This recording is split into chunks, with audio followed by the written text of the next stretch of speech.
بسم اللہ الرحمن الرحیم۔ بھائی کا سوال ہے کہ میں نے میری تقریر میں چند سوالات کیے جو کرسچن مشنری مسلمانوں سے کرتے ہیں، اور بہت سے مسلمان جاننا چاہتے ہیں اس کا جواب کیا ہے۔ ہمارے دماغ میں بھی شبہ پیدا ہو گئی ہے۔ آپ نے جواب کہ قرآن مجید میں لکھا ہوا ہے کہ بائبل اللہ کا کلام ہے، تو آپ بائبل کے اوپر عمل کیوں نہیں کرتے؟ یہ کہنا کہ قرآن مجید میں لکھا ہے کہ بائبل اللہ کا کلام ہے بالکل غلط ہے۔ کہیں بھی قرآن میں نہیں لکھا ہے کہ بائبل اللہ کا کلام ہے۔ قرآن میں یہ لکھا ہوا ہے کہ انجیل اللہ کا کلام ہے، بائبل نہیں۔ اور یہ پریزنٹ بائبل جو کرسچن لوگ کے پاس ہے وہ انجیل نہیں ہے۔ انجیل میں ہم مانتے ہیں وہ وحی تھی جو اللہ سبحانہ و تعالیٰ نے عیسیٰ علیہ السلام پہ نازل کی، ہم اس پہ ایمان لے کے آتے، مانتے کہ وہ اللہ کا کلام ہے۔ لیکن یہ بائبل جو ان کے پاس آ جائے وہ اللہ کا کلام نہیں، وہ مکسچر ہے، ملاوٹ ہے۔ کچھ الفاظ ہوئیں گے اللہ سبحانہ و تعالیٰ کے، کچھ الفاظ عیسیٰ علیہ السلام کے بھی ہوئیں گے، کچھ تاریخ کے الفاظ بھی ہوئیں گے۔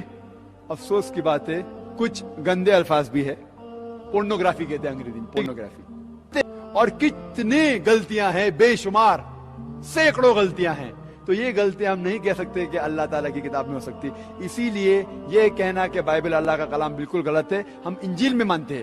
آج ان کے بائبل میں ہے انجیل میتھیو، انجیل لوقا، انجیل یوحنا، انجیل مرکز۔ ہم مانتے ہیں انجیل عیسیٰ میں۔ انجیل عیسیٰ پیش کرو اور ہم دیکھیں گے وہ صحیح ہے کیا نہیں۔ انجیل عیسیٰ ان کے پاس نہیں ہے۔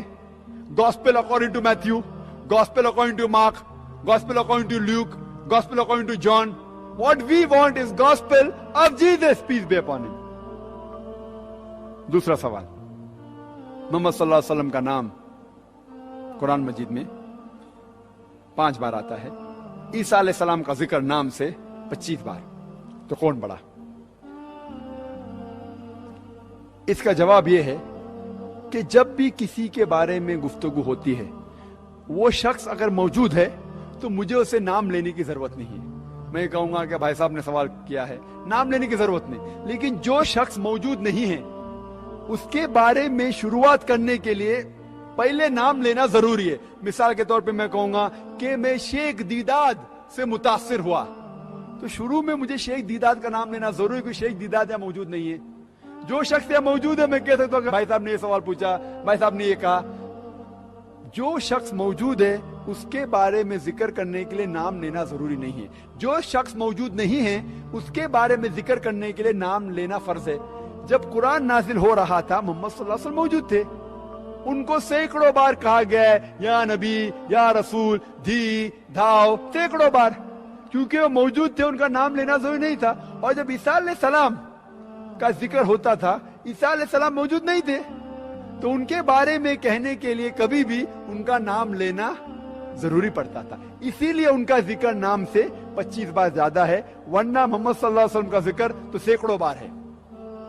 لیکن پھر بھی اگر عیسائی کہیں گا نہیں آپ جو کہہ رہے میں اس بات کو نہیں مانتا ہوں، زیادہ ذکر ہے مطلب بڑا، تو میں ان سے کہتا ہوں کہ قرآن مجید میں موسیٰ علیہ السلام کا نام 132 بار آتا ہے، تو کیا آپ مانیں گے موسیٰ علیہ السلام عیسیٰ علیہ السلام سے بڑے؟ تو وہ کہیں گے نہیں، کیونکہ وہ عیسیٰ علیہ السلام کو خدا مانتے ہیں۔